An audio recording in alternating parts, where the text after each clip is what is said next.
Milliardaire avant 40 ans. Comment est-ce possible qu'un ancien pousseur devienne multimilliardaire avant d'avoir 40 ans? Comment est-il possible que le fils d'une commerçante sans grande instruction devienne le leader du secteur de l'immobilier de luxe dans le pays le plus riche d'Afrique? Aujourd'hui, nous allons étudier l'histoire d'un jeune homme qui est très impactante. Il s'agit de quelqu'un qui est parti de zéro pour devenir le plus jeune milliardaire de sa génération. Aujourd'hui, nous allons parler de Sijibomi Ogundele et je vais vous partager 9 secrets de sa réussite. Il faut absolument que vous écoutiez les 9 parce que ce sont 9 pépites qui vont impacter grandement votre... Il faut absolument que vous écoutiez le 8e et le 9e. Ce sont probablement les plus importants.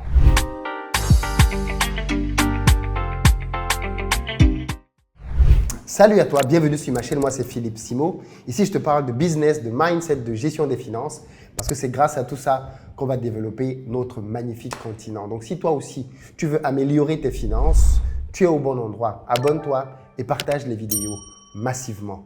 Pour ceux d'entre vous qui êtes en Côte d'Ivoire, qui arrivez prochainement à Abidjan, je vous invite à nous contacter pour tous vos besoins en termes de véhicules parce que nous avons une société de location de voitures qui met à votre disposition pick-up SUV berline en fonction de votre besoin. Si vous recherchez un appartement de bon standing situé en plein cœur d'Abidjan, nous avons ce qu'il vous faut. Dans la barre de description, vous avez un lien pour réserver directement votre place en fonction des disponibilités. Et puis enfin, si vous voulez plutôt faire un investissement, là aussi nous sommes disponibles. Vous nous contactez au numéro qui s'affiche et on se fera un plaisir de vous proposer les différentes maisons que l'on construit en ce moment afin qu'elles vous servent soit comme un investissement qui va vous rapporter de l'argent tous les mois ou alors pour un usage personnel, pour vous-même ou alors simplement pour votre famille qui est restée au pays. Dans tous les cas, contactez-nous, on se fera un plaisir de répondre à chacune de vos préoccupations. Alors aujourd'hui, je veux regarder avec vous l'histoire très inspirante de Sijibomi Ogundele, un jeune Nigérian né en 1981 et qui est devenu multimilliardaire en à peine 5 ans grâce au domaine de l'immobilier de luxe au Nigeria. Comment le fils d'une commerçante qui est né dans des conditions plutôt modestes se retrouve à devenir le leader dans le secteur de la construction de luxe dans le pays le plus riche d'Afrique en quelques années seulement. Et en réalité, quand on regarde son parcours, rien ne le prédestinait à devenir aussi riche. Son papa était technocrate, donc quelqu'un qui avait la vision de dire il faut aller à l'école, amasser les diplômes, trouver un bon job, travailler dur et enfin espérer réussir. Alors que sa maman, qui elle est commerçante, avait plutôt une autre vision. Elle lui demandait d'aller à l'école, avoir de la connaissance pour, avec cette connaissance, lancer lui-même ses propres business. Et bien évidemment, en ayant grandi dans cette ambiance-là, il a choisi l'orientation que sa maman lui proposait. Et quand on regarde son histoire de près, on se rend quand même compte que finalement, même quand il était petit, il commençait déjà à apprendre les leçons de commerce avec sa mère. Comme tout bon enfant en Afrique, il accompagnait sa mère dans ses commerces. Et voilà comment il a commencé à s'initier lui-même à cet environnement-là. L'histoire dit d'ailleurs qu'il a commencé l'entrepreneuriat à 8 ans. À 8 ans, il a pris toutes ses économies, à peu près 10 000 naira, pour acheter une moto d'occasion. Et tenez-vous tranquille, en à peine 4 ans, avant qu'il ait 13 ans, il avait déjà 6 motos. Oui, il avait déjà 6 motos pour ce petit gamin-là. Son père a vu la situation, il s'est dit, mais mon fils va complètement laisser l'école parce qu'il est en train de courir après de l'argent. Son père a mis un veto en disant, tu m'arrêtes tes histoires de commerce et tu te concentres dans tes études. Il va donc lâcher sa passion pour le business et entrer dans la voie classique de l'école. Après ses études au Nigeria, il va devoir voyager pour aller poursuivre sa vie à l'étranger et ceci va le mener au Japon. Et au Japon, il va subir un vrai brainwash dans le bon sens. Sa mentalité business va complètement être changée parce qu'il va rencontrer là-bas quelqu'un qui va devenir son mentor. Mais comment ça va se passer pour lui? Il va arriver là-bas, il va se rendre compte qu'il y a le secteur de l'immobilier au Japon qui est un secteur qui n'est pas ouvert aux étrangers. Et pourtant, il voyait bien autour de lui qu'il y avait des besoins. Mais face au fait qu'on avait dit que les étrangers ne pouvaient pas travailler dans ce secteur, il va baisser les bras en se disant que bon, mais comme les étrangers ne peuvent pas travailler dans le secteur de l'immobilier au Japon, ben, tant pis pour moi, je vais devoir faire autre chose. Et c'est là que son mentor va intervenir, en lui faisant comprendre que ce n'est pas parce que tu as une interdiction légale que tu ne peux pas la contourner. Réfléchis et trouve des moyens de te servir dans ce marché parce qu'il y a beaucoup d'argent à se faire dans l'immobilier au Japon. Je précise qu'il avait bien évidemment deux gros freins. Le premier, c'est la couleur de peau. On sait tous que le Japon, ce n'est pas l'endroit dans lequel les Noirs sont les mieux accueillis sur la planète. Et le deuxième, c'était la langue. Il ne parlait pas très bien la langue. Et pourtant, malgré ces deux handicaps, il va quand même trouver le moyen de commencer à faire du business dans l'immobilier au Japon. Comment? Mais simplement en regardant les besoins qu'il y avait dans sa propre communauté. Au Japon, il y a une communauté nigériane. Et il s'est rendu compte que les Nigériens qui étaient là avaient des besoins en termes de logement. Ils essayaient de pouvoir trouver des appartements, des maisons à acheter, mais ils n'y parvenaient pas. Simplement. Et donc, lui, ce qu'il va simplement faire, c'est qu'il va devenir un intermédiaire, qui va trouver un Japonais qui va lui servir de prête-nom. Et lui, en tant que Nigérian, il va trouver des maisons et des biens pour ses frères nigérians et il va prélever des commissions de chacune des ventes. Voilà comment il entre dans l'immobilier, en contournant simplement un blocage qu'il avait dans sa tête par rapport à sa couleur de peau, par rapport à la langue, mais aussi par rapport à un blocage légal. Comme quoi, rien ne peut vous arrêter quand vous êtes vraiment déterminé. Après son temps passé au Japon, il revient en Europe et c'est en France qu'il va continuer ses aventures dans l'immobilier. Il arrive en France et il décide de faire un achat d'une maison, ce que tout le monde lui déconseille en disant « mais non, n'achète pas les maisons, il va falloir que tu restes là-dedans pendant beaucoup d'années avant qu'elle ne puisse être rentable ». Il n'écoute personne et décide de faire son achat. Qu'est-ce qu'on constate? C'est qu'à peine quelques mois après, il rénove complètement la maison et il la vend le double de son prix. Qu'est-ce qu'il vient de faire? De l'achat-revente. Aussi simple que ça. L'une des stratégies les plus puissantes en immobilier pour se faire du cash. Et comme c'était déclaré comme sa résidence principale, dans sa poche, la totalité de la plus-value qu'il vient de se faire. Fort donc de toutes ces expériences acquises à l'international, il décide en 2014, donc il y a moins de 10 ans, de rentrer au Nigeria pour travailler dans le secteur de l'immobilier de luxe. Et au moment où je vous parle, il est devenu le plus jeune milliardaire en dollars du Nigeria. En à peine quelques années, son groupe a glané les plus beaux projets qu'il y a au Nigeria et il construit aujourd'hui les maisons les plus prestigieuses pour les stars, pour les sportifs et toutes les personnes les plus fortunées du Nigeria. Et ça a démarré dans sa tête. Regardons à présent de plus près 9 secrets qui ont conditionné sa réussite.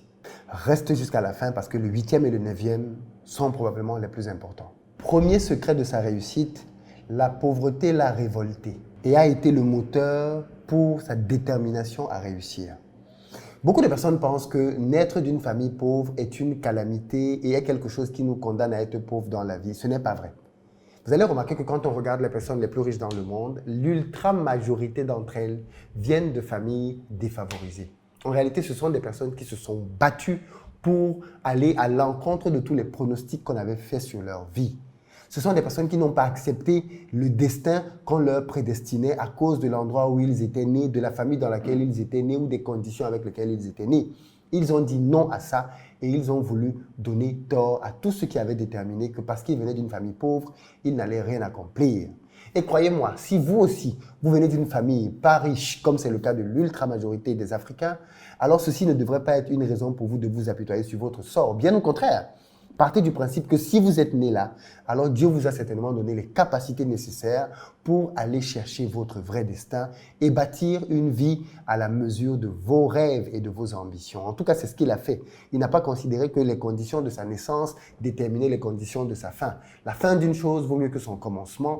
Et ce n'est pas parce que vous avez commencé dans des conditions difficiles ou improbables que votre fin est déjà déterminée. Absolument faux. Regardez la plupart des personnes que vous connaissez qui ont beaucoup de succès. Regardez les personnes qui sont sportifs. C'est souvent des personnes qui viennent de milieux difficiles, des ghettos, des endroits où on n'imaginait pas qu'une lumière pouvait sortir.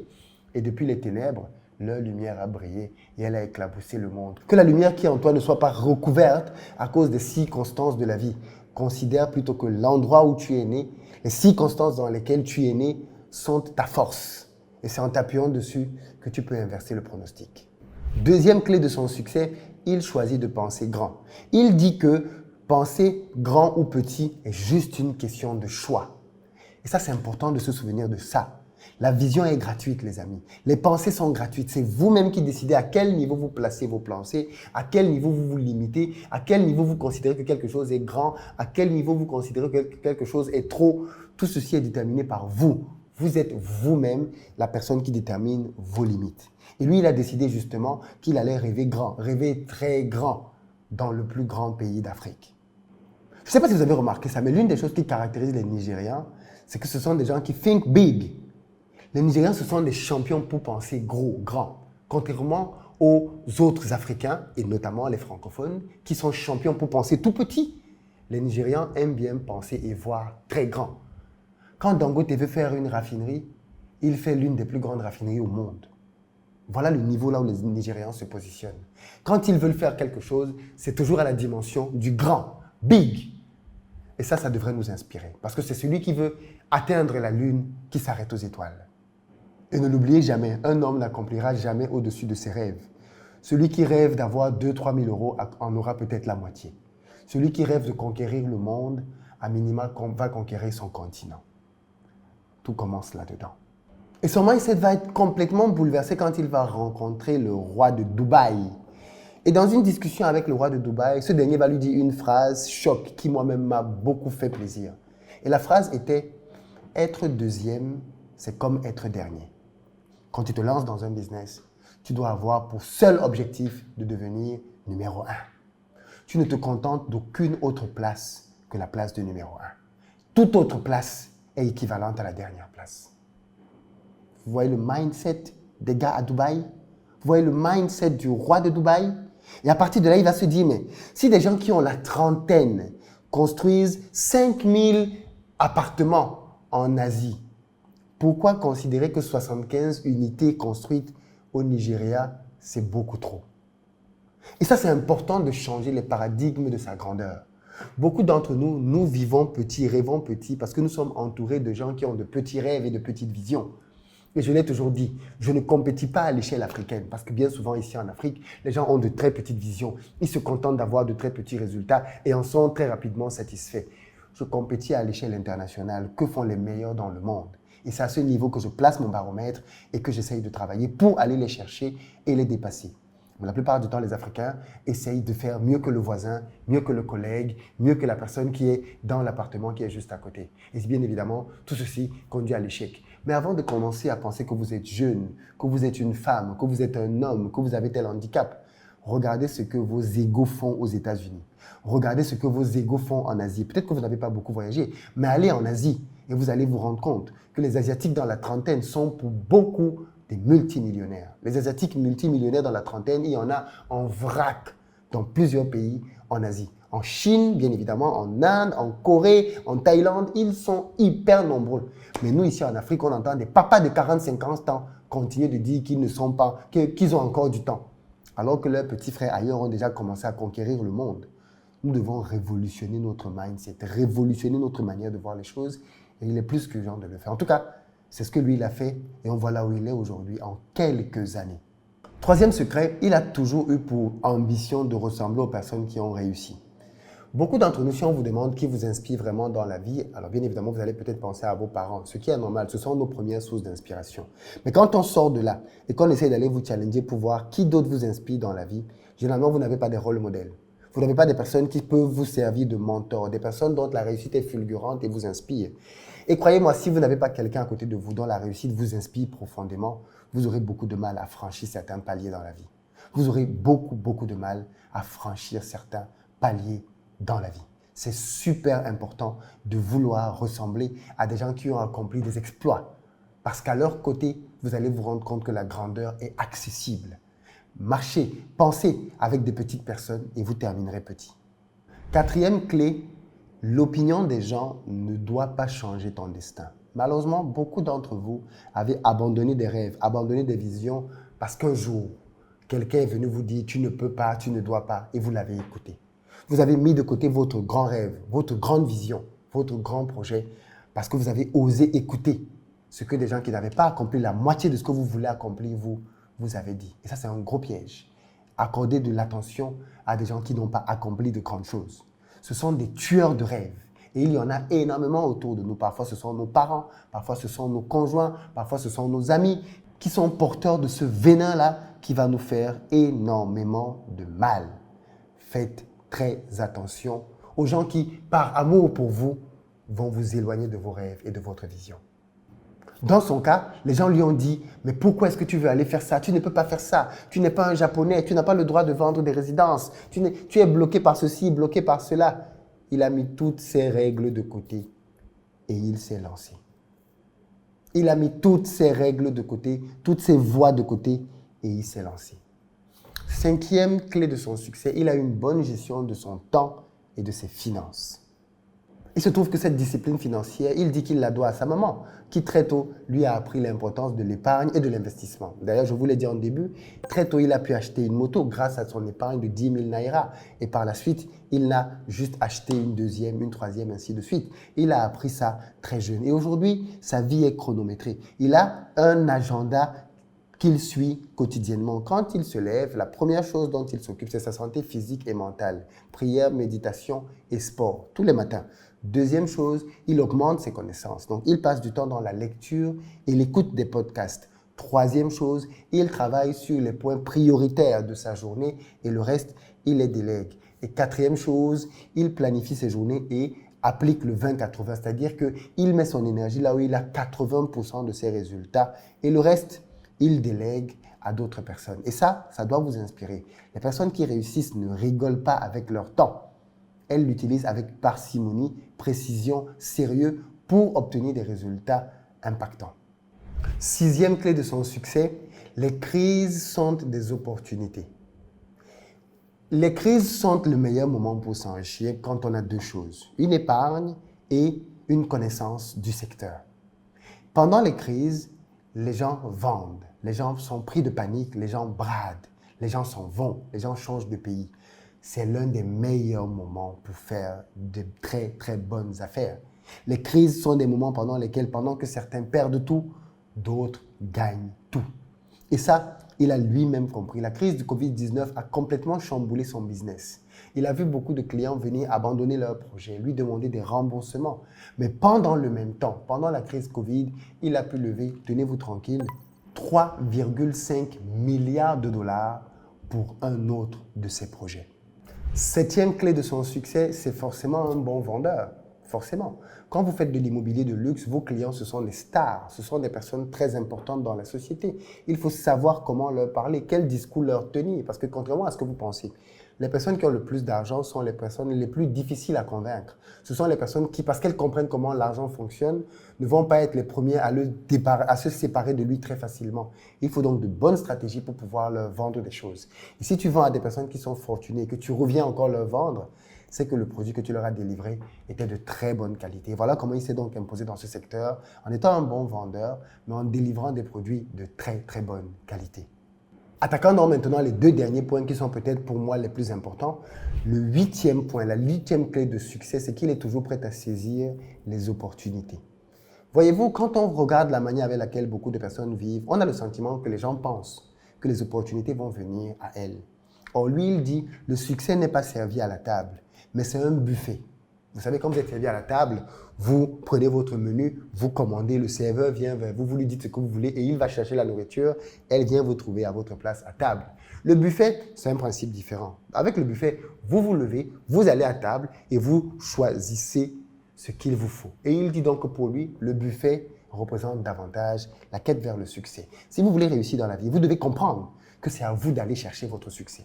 C'est à vous d'aller chercher vos opportunités. C'est à vous d'aller transformer des situations à l'extérieur. Et ça, c'est formidable avec l'immobilier. C'est qu'un bien, c'est vous qui lui donnez de la valeur. Un bien en lui-même n'a aucune valeur.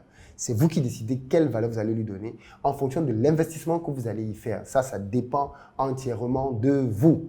Et quand on a donc compris ça, on comprend comment on bâtit le succès. On comprend que c'est à nous de nous lever, de nous bouger, d'aller le chercher, d'aller le créer, de créer les conditions de la réussite, de ne pas attendre dans son coin qu'elles apparaissent comme par miracle. Neuvième et dernier secret, on n'attend pas pour acheter un bien.